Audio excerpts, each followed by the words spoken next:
If you had 56 wives, how big would your house have to be? Hi everyone, Ken here. Today we are exploring the palatial estate of Brigham Young. Make sure to hit the subscribe button so you never miss an exciting episode of This House. Brigham Young, the second president of the Church of Jesus Christ of Latter-day Saints, emerged as a Moses-like figure, leading his followers across the vast wilderness to the Salt Lake Valley. This exodus was not merely a journey across physical landscapes, but a flight from persecution and violence. The Mormons, as they were commonly known, had faced intense hostility in the East. From Missouri to Illinois, they were met with suspicion and aggression, culminating in the martyrdom of Joseph Smith, their prophet and founder. Young's ascension to leadership marked a turning point as he sought a sanctuary where his people could practice their faith without fear. Young emerged as the voice of stability and direction, leading the Mormon pioneers westward in an exodus from Nauvoo, Illinois to the Salt Lake Valley. This journey, fraught with peril and imbued with a sense of divine mission, would cement Young's place as a Moses-like figure in Mormon history. His leadership during this period was not just spiritual, but logistical, demonstrating an uncanny ability to organize and motivate a dispersed people towards a common goal. Upon arriving in the Salt Lake Valley in 1847, Young wasted no time in laying the foundations of what he envisioned as a new Zion, establishing Salt Lake City. He was soon appointed as governor of the Utah Territory and oversaw the establishment of settlements throughout the region, promoting self-sufficiency and communal living. Under his direction, the Mormons built roads, bridges, and irrigation projects as he played a crucial role in the early development of the Transcontinental Railroad. Yet his tenure was also marked by authoritarian rule and conflict with the U.S. government, culminating in the Utah War. The Utah War, a confrontation between the Mormon settlers and the United States government, was a pivotal chapter in this struggle. The federal government, wary of the growing power of the Mormons in the practice of polygamy, sent troops to Utah in an attempt to impose federal authority. Young, ever the defiant leader, prepared his people for resistance, declaring martial law and demonstrating that the Saints would not be subdued easily.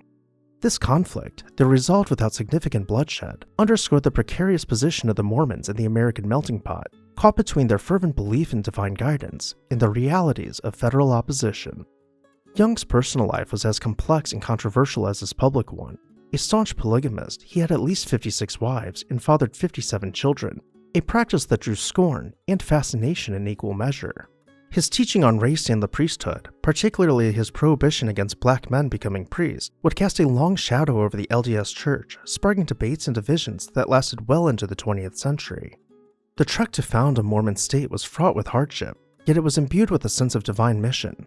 Young's vision for his community was not just survival, but the creation of a Zion in the wilderness, a utopia where the saints could flourish.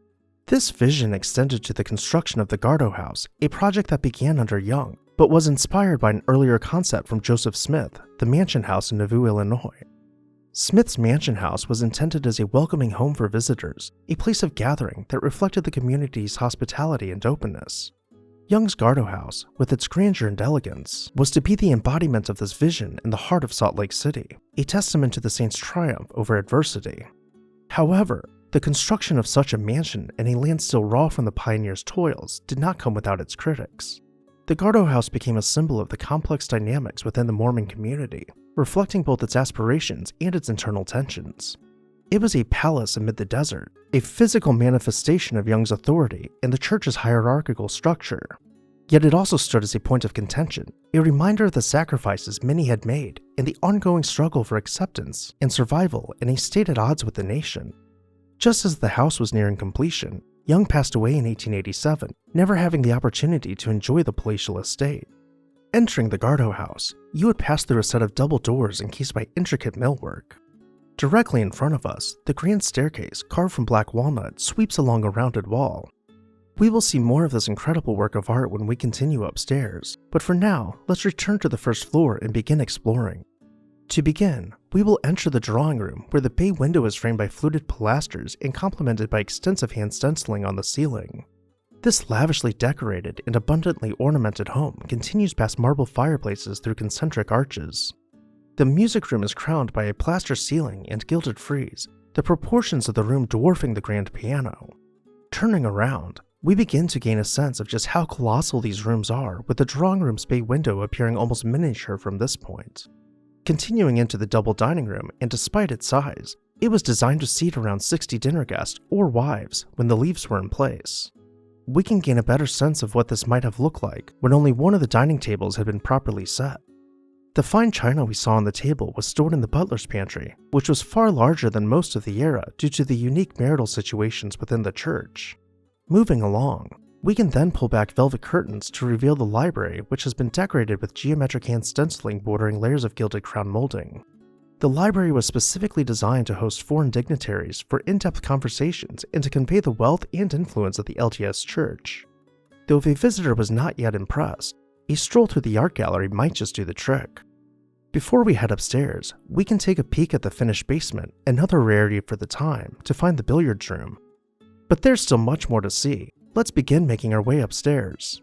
The second floor stair hall doesn't have a single right angle as every corner has been rounded, something which required extensive craftsmanship. Traveling through the stair hall, it becomes abundantly apparent that the house required a vast fortune to construct, much of which was paid for by the church's tithes. Let's continue down the long hallway and begin exploring the bedrooms. Young's bedroom, which is perhaps one of the more understated bedrooms in the house, was never slept in by him. But many of the other bedrooms, such as the gold room, would play host to the house's next occupants, John Taylor and his wives.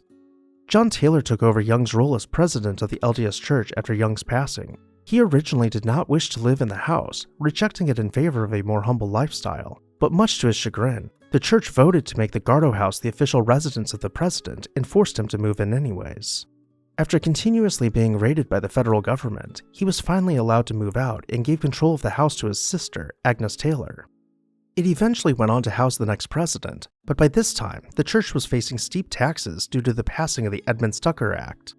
Between taxes and maintenance, the Gardo House became too expensive for the church to hold on to.